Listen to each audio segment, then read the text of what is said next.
ரீசெண்டா ஒரு மேரேஜ் ரிசப்ஷனுக்கு போயிருந்தேன். நான் சாப்பிட்ட பிரியாணியில ஒன் ஆஃப் த பெஸ்ட் பிரியாணின்னு சொல்லலாம். அவ்வளவு டேஸ்டாவும் பிரீமியமாவும் இருந்துச்சு. சரி, எப்படிதான் இவ்வளவு டேஸ்டான பிரியாணி பண்றாங்கன்னு உள்ள போய் பார்த்தேன்.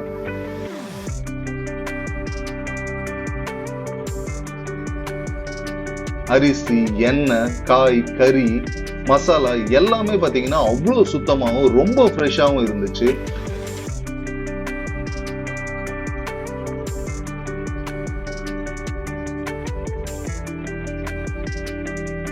மோஸ்டா கேட்டரிங் பண்றவங்க அவங்க கிச்சனுக்குள்ள அவ்வளவு சீக்கிரம் அலோ பண்ண மாட்டாங்க. ஆனா நான் சடனா போனோன்னே என்ன அலோ பண்ணாங்க. சோ அதுலயே தெரிஞ்சிச்சு அவங்க எவ்வளவு குவாலிட்டியாவும் ஜெனியூனாவும் ஃபுட் ப்ரொவைட் பண்றாங்கன்னு.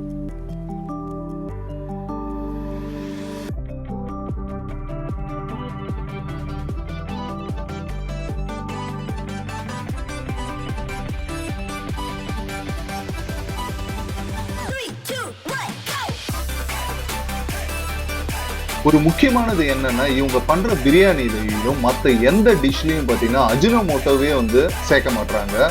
ஆனாலும் அவ்வளவு டேஸ்டா தராங்க. கலருக்காக எந்த ஆர்டிபிஷியல் ப்ராடக்டையும் யூஸ் பண்ணல.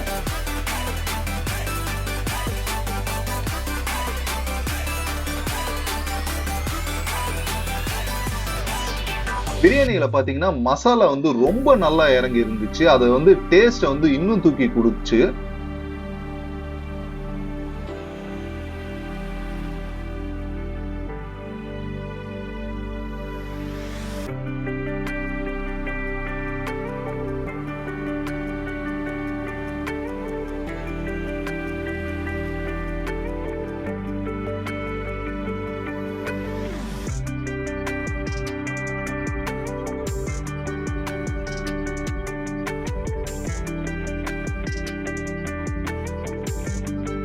இந்த வீடியோ பாத்தீங்கன்னா ஒரு ப்ரொமோஷனுக்கு பண்ணல. நான் சாப்பிட்ட எக்ஸ்பீரியன்ஸை உங்களுக்கு ஷேர் பண்ணிக்கிட்டேன். உங்களுக்கு பிடிச்சிருந்தா உங்க வீட்டு ஃபங்க்ஷனுக்கு இவங்களோட கேட்டரிங் சர்வீஸை யூஸ் பண்ணிக்கலாம். அவங்களோட கான்டாக்ட் நம்பர் கீழே கொடுத்துருக்கேன்.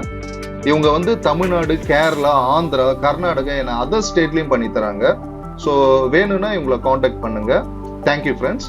மறக்காம எங்க சேனலையும் சப்ஸ்கிரைப் பண்ணுங்க.